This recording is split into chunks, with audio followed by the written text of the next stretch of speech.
Hello and welcome to the NextPowerUp review summary of Adr1ft. This is a game by Adr1ft and this is primarily a first-person experience. Now, for those of you who are thinking, oh, experience, what exactly does this mean? Well, for the most part, if it's got alarm bells ringing in your ears that you're not really into games like Gone Home or stuff like that, then yes, you probably are correct in thinking you should probably not necessarily look at this because it is an experience at its core. It's not particularly actiony, and even in the parts where, you know, the critical questions and critical sort of dealing with stuff that's happening at once, it's not really that much of a, not really intense as such. It's more of a mosey on around in middle of space, even though you could potentially die at any point. Managing an oxygen system which doesn't actually feel that tense at all.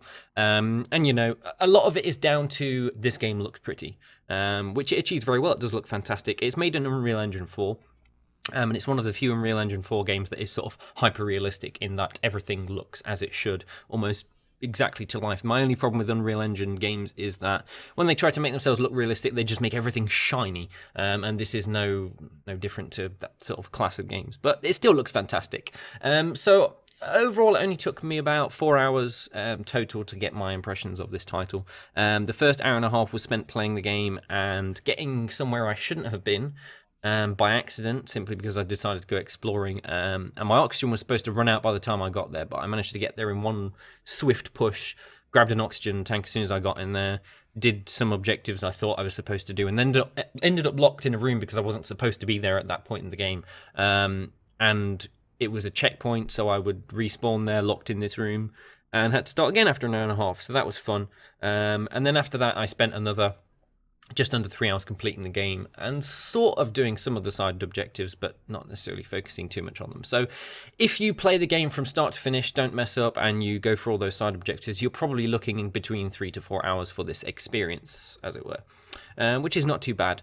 The game does look fantastic, hyper-realistic, looks awesome. A lot of the time you will be spending your time in corridors, but also floating around out in space between these parts of wreckages, and you cannot help but turn your head to the side and just look at the Earth, because it does look fantastic. Like, the visual studio that did this, it just looks awesome, and it's got probably one of the best sort of looking environments that I've ever seen in any game ever, pretty much. It looks wonderful, and it's one of the best sort of...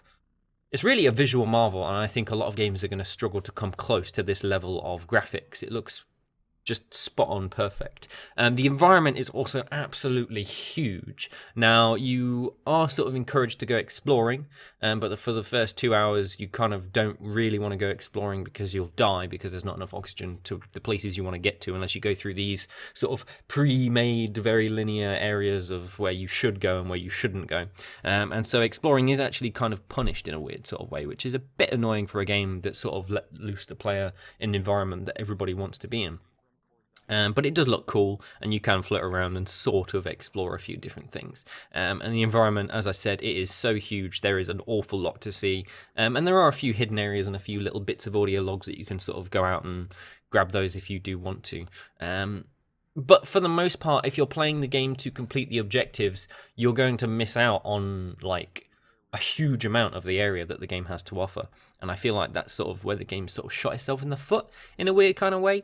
And as it is an experience game, it is 100% a unique experience. I mean, we played with the non-VR version, and yeah, no game is like Adr1ft, no game at all. Like, nothing comes close to matching it in terms of the way that it's been designed, and I think someone's going to be hard-pressed to make a game of this sort of visual caliber when it comes to, like, an astronaut experience.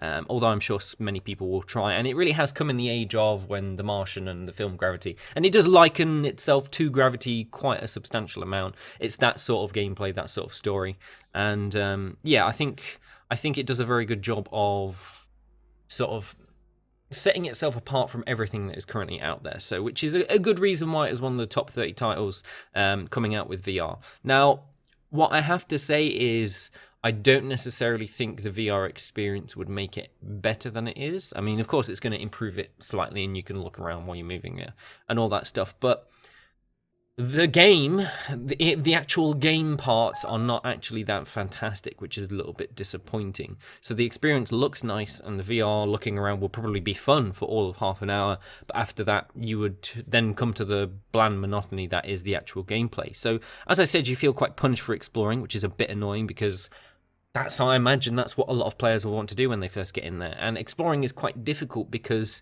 movement is immensely slow, so slow. Like, one of the things that annoys me the most about this game is that it's a space experience. It's supposed to be close to a sort of simulation, and yet it gets so many things wrong about that sort of space floating around simulation part.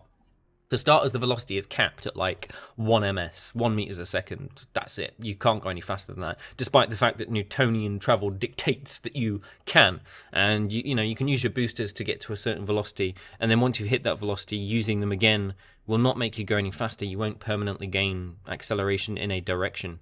You'll just get to a maximum 1 meters a second or something about that. And then the game will say, no, you can't go any faster than this, otherwise you might ruin the experience.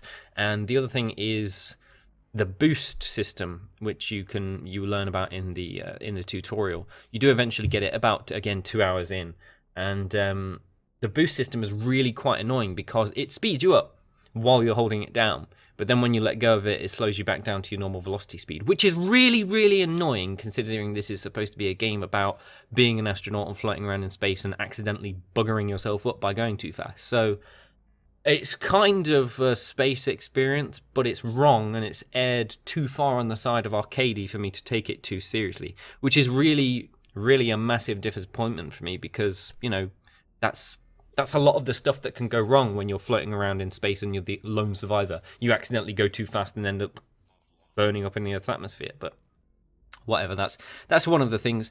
The other thing is side objectives. Now, there are a number of side objectives, so like you can discover all the bodies of your dead astronauts, and then that'll sort of clock up a little meter, and then when you complete that, you get a Steam achievement, and that's it. And you can collect all the audio tapes, and you can collect all the SSD backups, and you can turn on the air filtration system, and in doing so, you don't get anything at all. You get a Steam achievement, and that's it. And so the side objectives feel completely pointless because you don't get anything, you don't achieve anything, there's no wonderful extra fantastic ending for you, and the only reason to get the side achievements is if you want to float around space. Except if you do want to float around space and get all the side objectives and collect all the things, you're just going to end up bored because movement is so slow and it takes ages to get everywhere. And let's say you got 24 of 25 SSDs backups, and you need to find that 25th one and you're not sure where it is. It's going to take you hours to explore the whole map and figure out where you haven't been.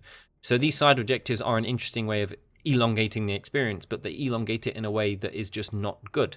They don't give you any sense of self-achievement. All you get is a little Steam tick on your Steam profile page, which is pointless, to be perfectly honest.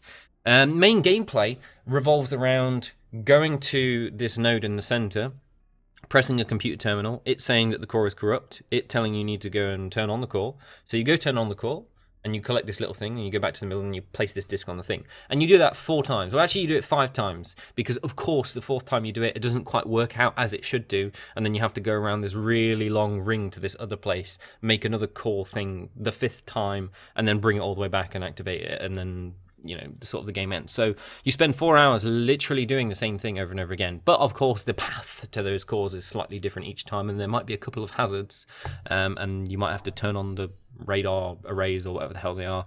But for the most part, the gameplay is just the same thing. You float through some corridors, you avoid bashing your toe on a couple of metal struts hanging out, otherwise your helmet cracks for some magical reason. That's one thing that really annoyed me in this game, is that there is a damage model for your suit, and for the most part I never actually broke my suit. And if you hit anything at all, it does a slight amount of damage to your suit. Now, if you stub your toe on a floating pack of plant, it might do a little bit of durability damage. If you stub your toe several times on several floating plants, your visor will suddenly start cracking up everywhere and you'll be leaking oxygen. And it's ridiculous, absolutely ridiculous. Spacesuits they just aren't that fragile, and it's really quite annoying. And it just felt like it was a desperate attempt to make the game seem a little bit more tense. And ooh, if you bash into things, you might break yourself, but you don't. And the oxygen system is the same. You might run out of oxygen, but you don't, because they're all very strategically placed. In fact, they're so strategically placed, you never get below half your oxygen tank. The only time I did was by blasting off and cutting out half of the game accidentally and getting stuck. That was the only time I ever ran out of oxygen. And when you go out exploring because you want to explore, but then you realise you're so slow you can't go anywhere and you run out of oxygen. So the oxygen system and this suit repair system is such bollocks. Like, it's nonsense. I can't get my head around it. It's just so ridiculous. Fair enough, if you smash your face into a wall at like 20 meters a second, then yes, your visor is probably going to crack and smash. But if you accidentally tap your shoulder on a wall or a door or something, no, it's probably not going to do that much damage, and it does far more damage in the game than it actually should do in real life. So for the most part, this is a space experience which is not very realistic of a space experience at all. They just seem to have messed up in a lot of different areas. The other thing is this is primarily a story-led experience, except the reason that the station has exploded into a million different pieces was never explained, so you don't get that part of the story. There are a few snippets so you can learn about some of the different characters in the game, but they're just... not much is really said about them, and it's not very interesting. And the story is never really explained, and there's very little story and character development at all. So yeah, it's a pretty looking title. And I spent 4 hours looking at the Earth and taking some screenshots. But beyond that, I don't see how this game is interesting. It's an experience. It's a pretty repetitive experience. It's a very good-looking experience. But beyond that, there's just no substance behind it all. It feels very, very lacking in a lot of different areas.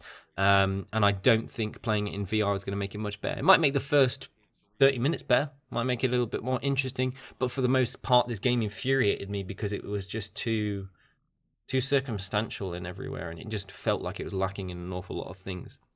Anyway, sorry to say that this game it was not particularly great for me, but you can read the full review and the performance analysis in the link below. And of course, we'll see you on Saturday for our next week in gaming episode. And next week's review, I don't remember what it's going to be. So, oh wait, yeah, A Blind Legend, hopefully, provided all things go well, which should be quite interesting because it's a non-visual game, it's all auditory, so that could be cool. Anyway, yeah, we'll see you guys next week. Hope you enjoyed this review.